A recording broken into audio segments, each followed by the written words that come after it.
This is Ted Hicks from Late Night Parents. Ways to follow the show. We're talking about it's hurricane season, Hurricane Ian. We're going to talk about some natural disaster tech tips to help you out to weather the storm. So everyone's aware about Hurricane Ian, and it's a Category 4 storm before it even made landfall. And it's a good reminder to prepare for any natural disasters that may hit your community. Tech can help with that. For example, FEMA, the Federal Emergency Management Agency, launches National Risk Index, a free online resource designed to provide a clear visual guide to natural hazard risks throughout the United States. FEMA says its goal is to identify and help communities most at risk of severe weather events such as flooding, wildfire, extreme heat, drought, and more than a dozen of other potentially dangerous threats. So we're at the point where climate change is widespread, rapid, and intensifying. And I think this situation has been dubbed a code red for humanity.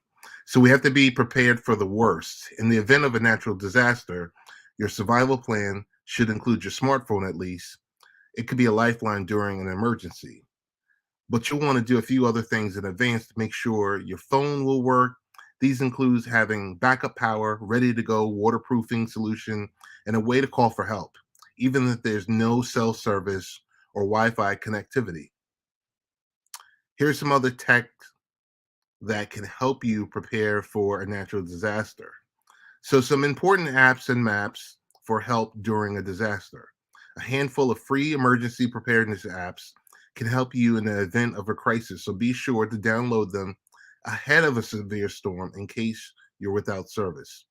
The Red Service offers numerous apps, including ones for finding shelter and first aid, and what to do in case of hurricanes, earthquakes, and wildfire.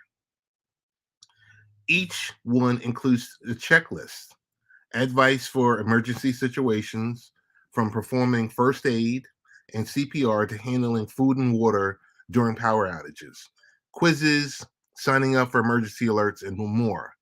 If you own a smart speaker, you can also enable Red Cross severe weather warnings, such as saying, Alexa, enable hurricane alerts by the American Red Cross on your Amazon Echo device. You can also find nearby. Okay, I'll notify you when there is a weather alert for Hempstead. To turn this off, ask me to cancel severe weather alerts. How you like that? So you can also find blood drives or schedule an appointment to give blood. You can also do this on your Google Nest speaker or displays by saying, "Hey Google, talk to the Red Cross blood donation." FEMA's app is a key during disasters.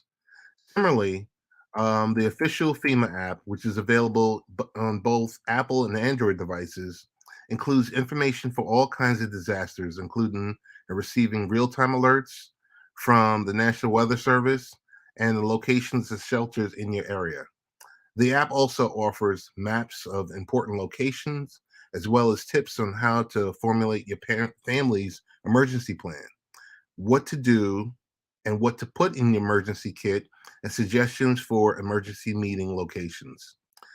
Another good one, aptly named Disaster Alert app and website, offers a real time map that shows active or impending incidents deemed as potentially hazardous to people, property, or assets, according to the PDC DisasterWare platform. So this includes hurricanes and tropical storms, tsunamis, floods, earthquakes, volcano eruptions, and more. Speaking of apps, it's a good idea to take advantage of Google's Maps offline feature, which allows you to select an area, even an entire city, to download and view on your smartphone in the event there's no cell service or Wi Fi. Calling 911 without a plan. So, did you know you can still call 911 from your mobile phone, even if you don't have an active plan? Because you don't need to pay for cell service to call 911. It's not a bad idea to keep an old or deactivated phone in your emergency kit or vehicle glove compartment. Just make sure it's charged up first and store it with the appropriate charger. There are a couple of downsides to this plan. The deactivated phone won't send your location to 911, so you'll have to give that information to the dispatcher yourself. The person on the other end of the line won't be able to call you back if you get disconnected either. So you can text 911, perhaps if you're unable to talk or need to be silent, but you must first be registered for the 911 service with your wireless service provider.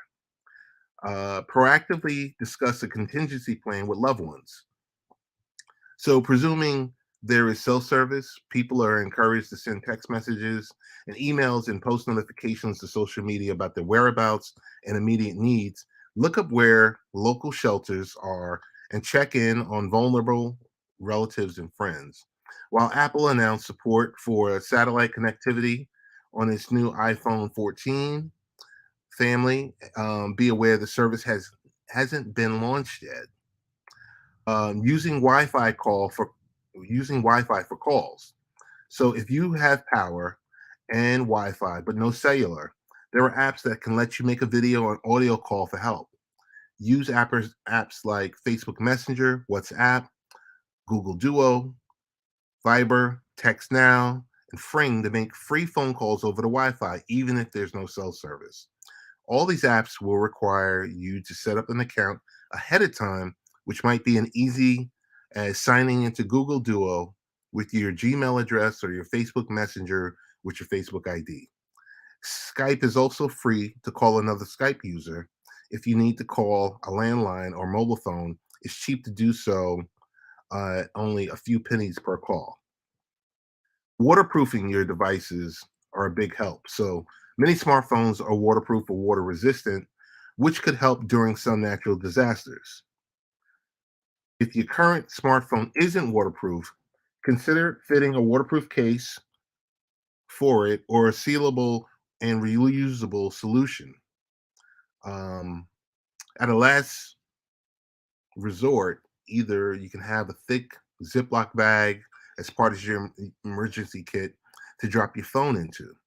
If you're currently in the market for a new smartphone, consider something that's water resistant.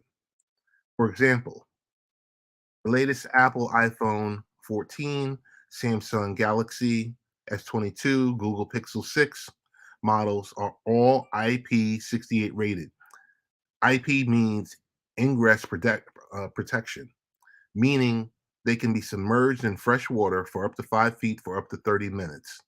While the iPhone SE, iPhone X, and earlier IP67 certified for water resistance up to 3 feet and up to 30 minutes. Lastly, backup power is the key. A backup power solution is essential in weather related emergencies. After all, if you have cellular service in your area, you may not have power or be able to access a water working power outlet. And without power, your smartphone is useless as the box it came in. So, Anchor's powerhouse devices, for examples, are portable power generators to charge up to virtually any device during an emergency or when off the grid, such as camping. They're also ideal for those who live in apartments where a gas generator is not an option. They can power everything from lights to laptops, as well as small appliances and medical equipment.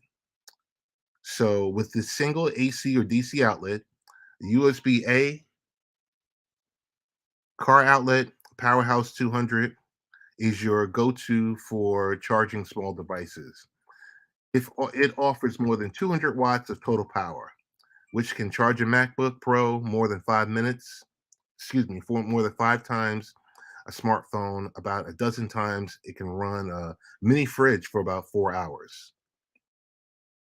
Um, there's various items that you can use for backing up and having your AC or a mobile APC unit. So those are some tips, tech tips for natural disasters. This is Ted Hicks, Late Night Parents.